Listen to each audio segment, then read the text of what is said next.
table. Why would the city benefit over that than him buying a master business license and paying $3,000 a year? The city's going to get more money than they would with a list. You wouldn't even need a list. Well, why would that? Why is that list so important? Well, partially because the ordinance, we've felt all along, Angie, that the ordinance is not prohibitory toward business. But you haven't gotten a list from anyone else, Carrie. That's not true. That is not true.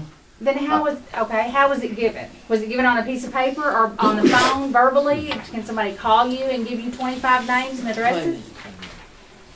What she's trying to say is when Russell Essery was in business, he told all of his booth renters, you need to come down to City Hall and buy a business license. They did.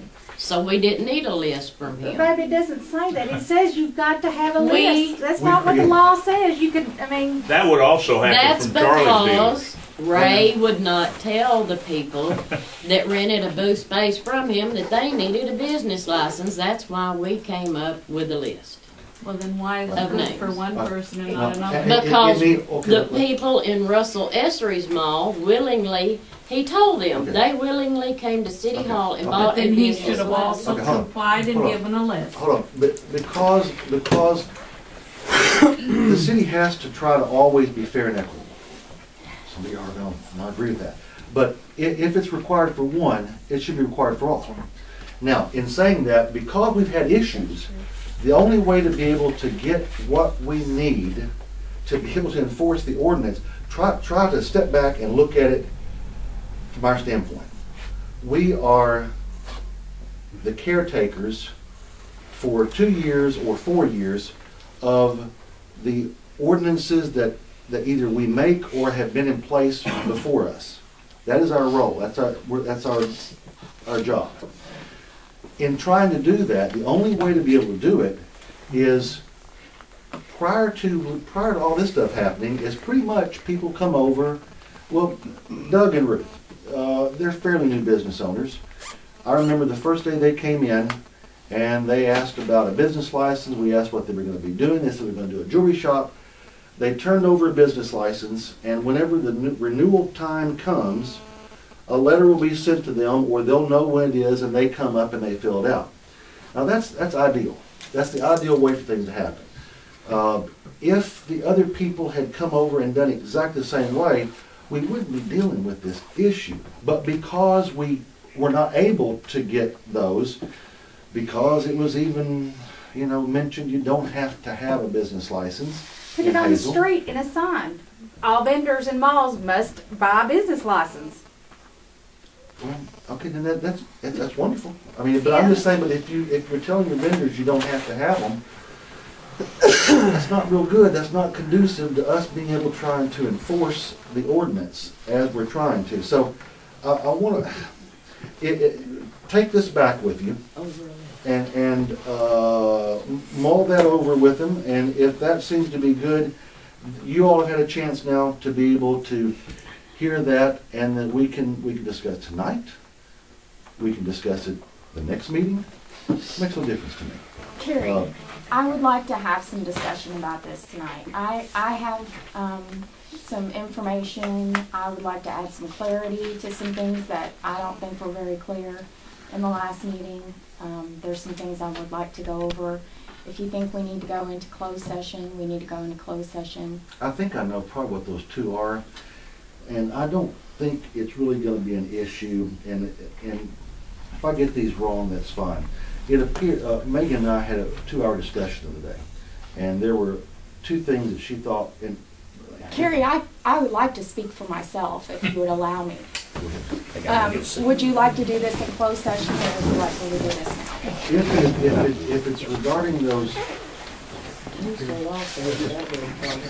anything on the business, you can come back out if you want to, but just for the sake of not creating closed session. Okay. And you can bring it back. We'll do it close.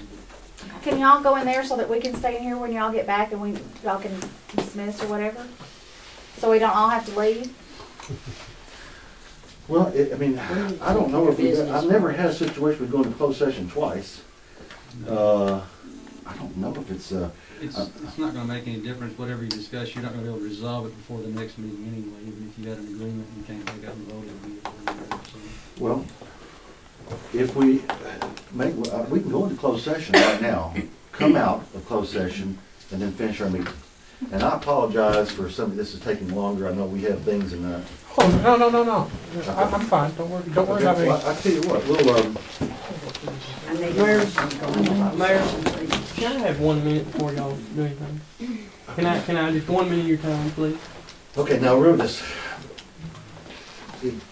We try to do this all in the beginning, then we get into our stuff. We try to. I apologize greatly. I apologize. My name is Josh Sykes, and I've lived here for 6 or 7 years on my own. My family lived here as a young man, and my extended family's been here for forever.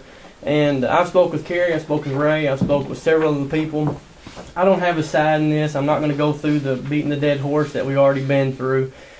It appears 100% in my mind that Ray Goff is not going to turn over a list. And I'll be the first to say that, and I told Ray this when I met with him in Crystal, that he has not done a very good job of making friends in this town. I told it to his face.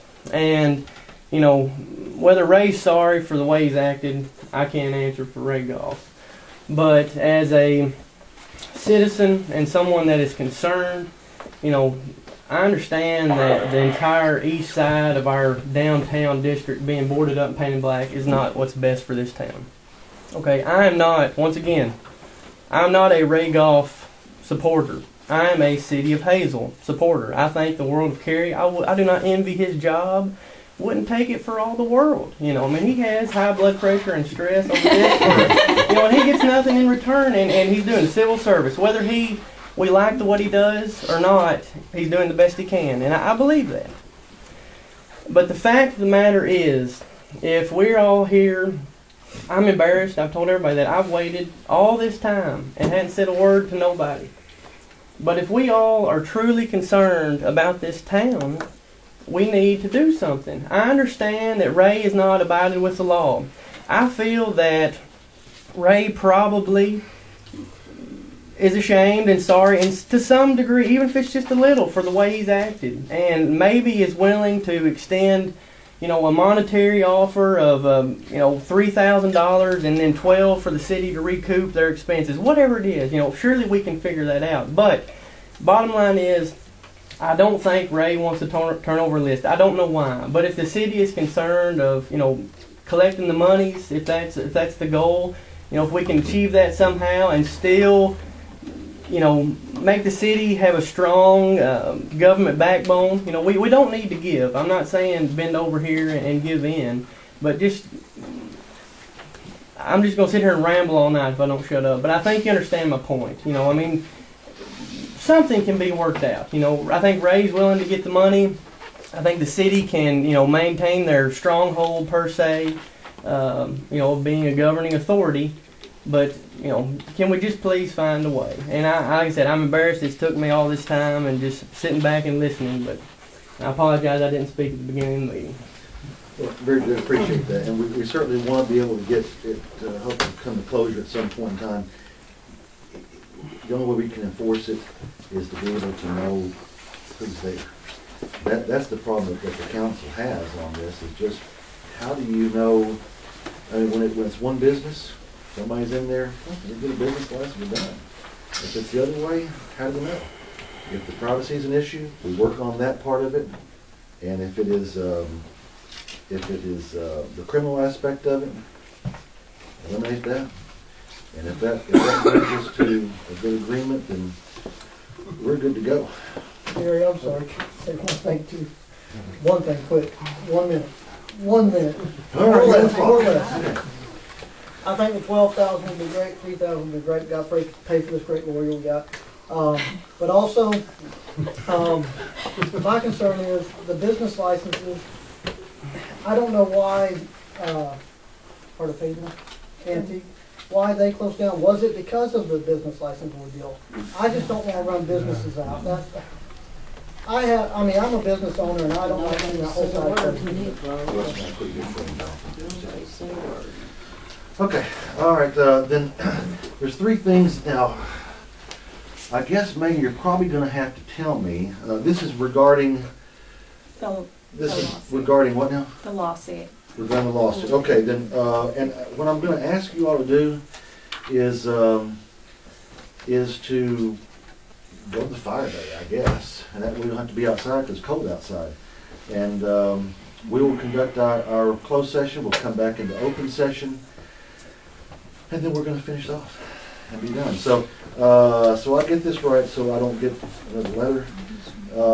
There's three things we have to go through. First off is the general nature of the business to be discussed, which will be regarding the litigation against the city.